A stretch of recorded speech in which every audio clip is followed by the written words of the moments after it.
The one true God. When we are tempted to engage in idolatrous activities, we should carefully review who God is and what He has done for sinful humanity that false gods cannot do. Here's Gene. Isaiah really reminded the children of Israel of this great truth because they tended to forget who God was. One of their great sins was idolatry. And so Isaiah reminded them of who God is. He reminded them of God's involvement in their lives in the past, of God's involvement in the present, and God's involvement in the future.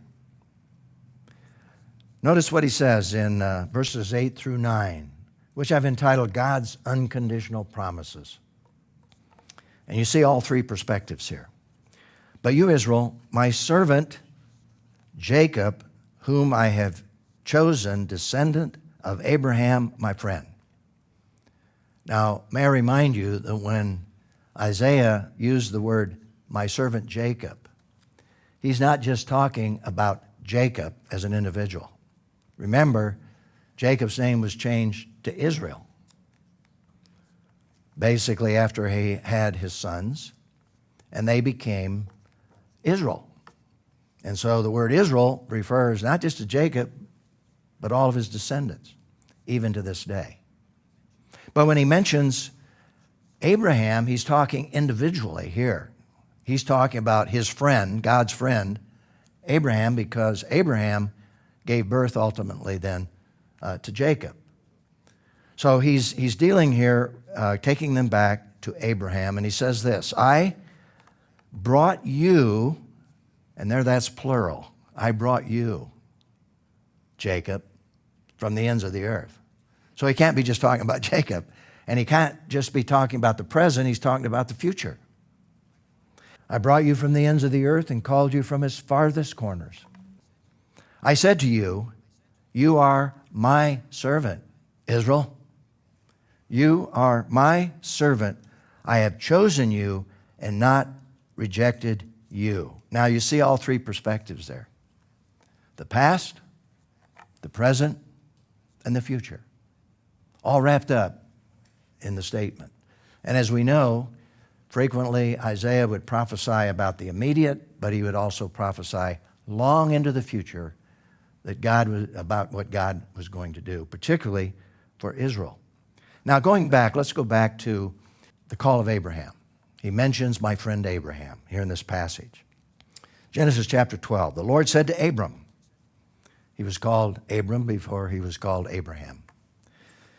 Go out from your land, your relatives, your father's house, to the land that I will show you. Now the important thing to keep in mind here is that Abraham lived in a pagan culture, and he probably was a pagan worshiping the moon god, which was the most prevalent god at that particular time in that particular area of the world.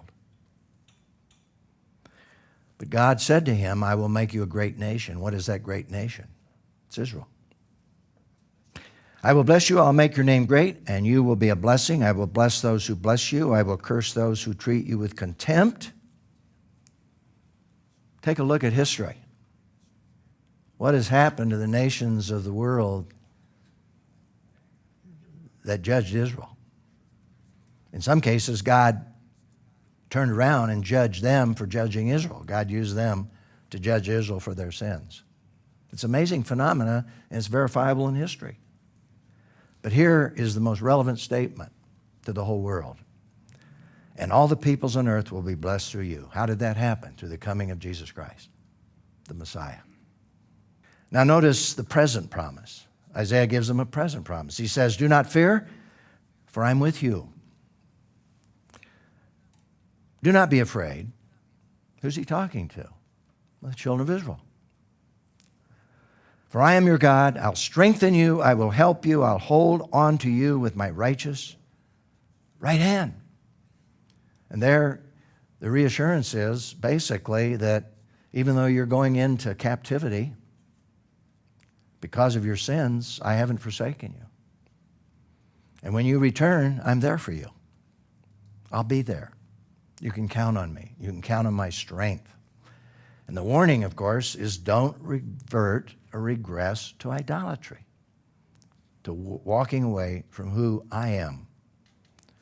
And then we see Isaiah giving them reassurance for the future, beyond just the Babylonian captivity. Be sure that all who are enraged against you will be ashamed and disgraced. Those who contend with you will become as nothing and will perish. You will look for those who contend with you, but you'll not find them. Why? Because God's going to deal with them. Those who war against you will become absolutely nothing, for I, Yahweh your God, hold your right hand and say to you, do not fear, I will help you. Now we know the story of Israel. It's not a pretty picture, because when God led them into the promised land, gave them victory, gave them the land, a land flowing with milk and honey, they turned away from God. They went into idolatry. That's what the story of the Judges is all about. And God chose judges to lead them out of their sin and idolatry. And if you read the lives of those judges, they weren't godly people. God just in His grace chose individuals to lead them out of their idolatry in spite of the fact that the judges were sinful. There's just no question about the story of some of those judges and the sin that was in their lives. But God used them anyway, just like He used Abraham, how He called him.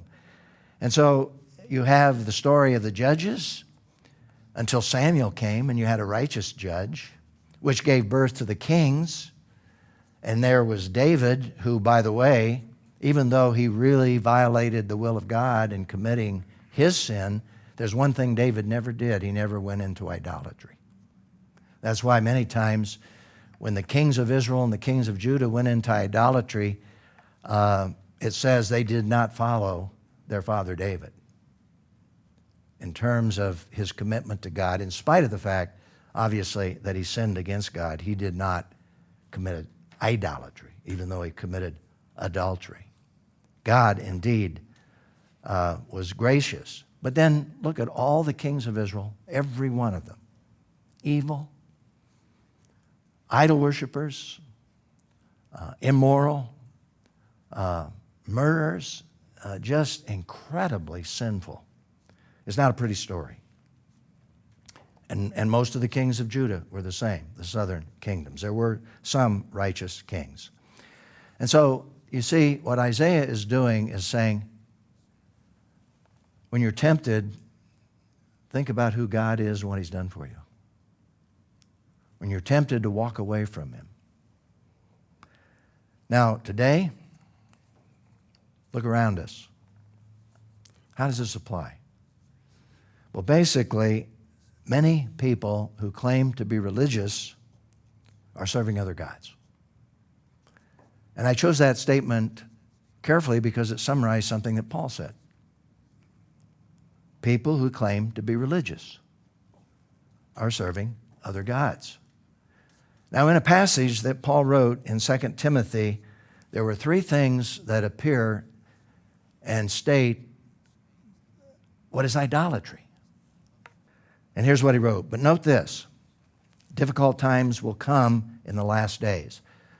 Now think for a moment, when Paul wrote this, it was 2,000 years ago, and he already believed we were in the last days. See, God doesn't count time like we count time. We're in the last days. We've been in the last days for 2,000 years. So if it was true then, what about now? He goes on to say, for people will be lovers of self. That's idolatry. That's humanism. Lovers of money. That's been a problem since the dawn of creation. That's idolatry. And out of this grows these ideas, these lifestyles of being boastful and proud and blasphemers and disobedient to parents and ungrateful and unholy and unloving, irreconcilable, slanders, without self-control, brutal, without love for what is good. Why? Because we love ourselves, we love money, he's saying, And because of that, we're not lovers of what is good. Then he goes on to say, traitors, reckless, conceited, and here's the third idolatrous reference, lovers of pleasure. Lovers of pleasure rather than lovers of God. Who is like that? Well, notice he says, holding to the form of godliness, but denying its power. And then he says, warns us, avoid these people. In other words, avoid these people in the sense of letting them influence our lives. We're to be a witness to them, but we're not to be a part of their lifestyle. So this, to me, is a fascinating passage that helps describe the idolatry that exists in our present world, just as it has existed 2,000 years ago in the world in which Paul and Timothy lived. So here's the reflection and response question. In what practical ways can we avoid the sin of idolatry that can so easily creep into our lives and keep us from being a witness in this world? And as I think about this, as you take each one of these statements, it's interesting because each involves a gift from God. But the gift from God can become idolatrous if we don't maintain a proper priority and a proper balance. For example, we're to love others as we love ourselves. And to love others as we love ourselves is not saying we're lovers of ourselves in the sense that we become the center of everything.